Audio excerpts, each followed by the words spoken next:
Narito na ang Veritas Editorial, ang paninindigan ng Veritas 846 sa mga napapanahong usapin sa bansa. Pakinggan si Reverend Father Anton C.T. Pascual, ang radyo ng simbahan.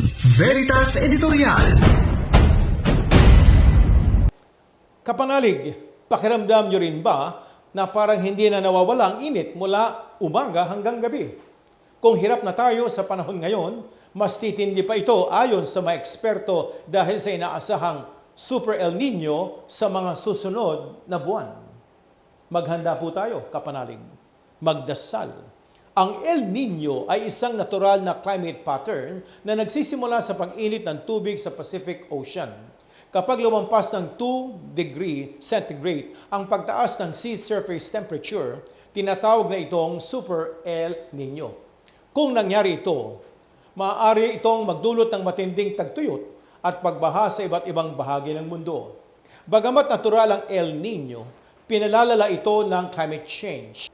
Habang umiinit ang mundo, mas tumitindi rin ang ilang epekto nito gaya ng mas matitinding heat waves, mas matagal na tagtuyot at mas mabagong-bagong panahon. Karaniwang nangyayari ang Super El Nino kada ika-10 hanggang ika-15 taon. Sa bawat pagdating nito, bilyong piso ang halaga ng nawawala sa ekonomiya, lalo-lalo na sa sektor ng agrikultura. Ayon sa mga projections, maaaring umabot sa 286.8 bilyong piso ang halaga ng posibleng pinsala ng Super El Nino sa ating bansa. Ayon sa Philippine Movement for Climate Change, maaaring ito na ang pinakamalakas na El Nino ngayong siglo. Isa sa pinakamatinding tatamaan ay ang produksyon ng pagkain, lalo na ng bigas. Sa Super El Nino, kapanalig, humihina ang habagat at bumababa ang supply ng tubig sa mga dam. Ang mga dam na ito ang nagsusupply ng irigasyon sa maraming probinsya, lalo na sa Luzon, na bumubuo ng halos kalahati ng rice production sa bansa. Siyempre, galing sa Bulacan at marami dyan ay galing sa Nueva Ecija. Kapanalig, malaki rin ang epekto nito sa pangingisda. Kapag umiinit ang dagat, bumababa ang oxygen na kailangan ng mga isda at iba pang lamang dagat para mabuhay. Ang resulta, liliit ang huli at bababa ang produksyon sa ating aquaculture. Matagal nang nagbabala ang mga climate justice groups na ang ganitong kondisyon ay direktang banta sa seguridad ng ating pagkain, ng ating kabuhayan, mga kapanalig.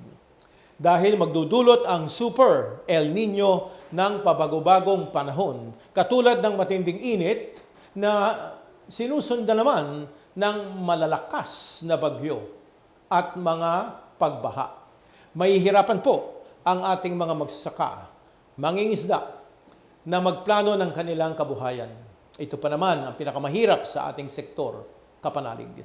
Ano ang tugon ng pamahalaan? Ayon sa Department of Agriculture o DA, isinusulong nito ang paggamit ng drought-resistant crops, pagbabago ng planting calendar, pagkatayo ng solar-powered irrigation, at pakikipag-ugnayan sa mga National Irrigation Administration. Hindi pa sapat ang mga ito para sa ilan. Ang Super El Nino ay paalaala na kailangan baguhin ang ating food system. Sa matagal na panahon, masyadong nakaasa ang bansa sa bigas. Kapag bumagsak ang produksyon, buong bansa ang tiyak apektado. Kaya dahil dito, importanteng tumuon ang gobyerno sa crop diversification. Dapat din isama sa pagpaplano ang agrikultura at pangingisda dahil magkaugnay ang mga ito sa seguridad sa pagkain at kabuhayan. Ayon kay Yumaong Pope Francis, ang pinakamalubhang maapektuhan ng climate change dahil nga nakasalalay ang kanilang kabuhayan sa likas na yaman, katulad ng pagkasaka at pangingisda. Ang climate crisis ay hindi lamang usapin ng environmental change, kundi usapin din ng social inequality. Opo, mas malaki ang epekto nito sa mga komunidad na pinakamaliliit ang ambag sa pag-init ng mundo. Pero sila naman ang unang tinatamaan at huling nakakabangon. Abay, lugi na ang mga ito, kapanalig. Kaya kapanalig, sinasabi nga sa Awit 24:1, ang buong mundo at ang lahat ng narito ay pag-aari ng Panginoon. Kapanalig, bilang mga katiwala ng sanglikha, may tungkulin tayong pangalagaan, hindi lamang ang kalikasan, kundi lalo na ang mga taong pinaka-vulnerable, pinaka-direktang apektado ng pagkasira nito. Ang parating na Super El Nino kapanalig ay dapat magsilbing wake-up call sa pamahalaan upang tutukan ang pangmatagalang solusyon sa mga problema sa sektor nga ng agrikultura.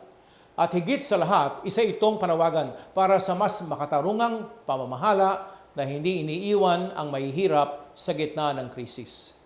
Kapanalig, nakikilala ang tunay na lipunan, ang tunay na pamahalaan, kung paano natin tinutugunan ang pangangailangan ng mga mas vulnerable. Sumainyo ang katotohanan. Inyong napakinggan ang Veritas Editorial. Ugaliing pakinggan ng Veritas Editorial kasama si Reverend Father Anton C.T. Pascual. Veritas Editorial.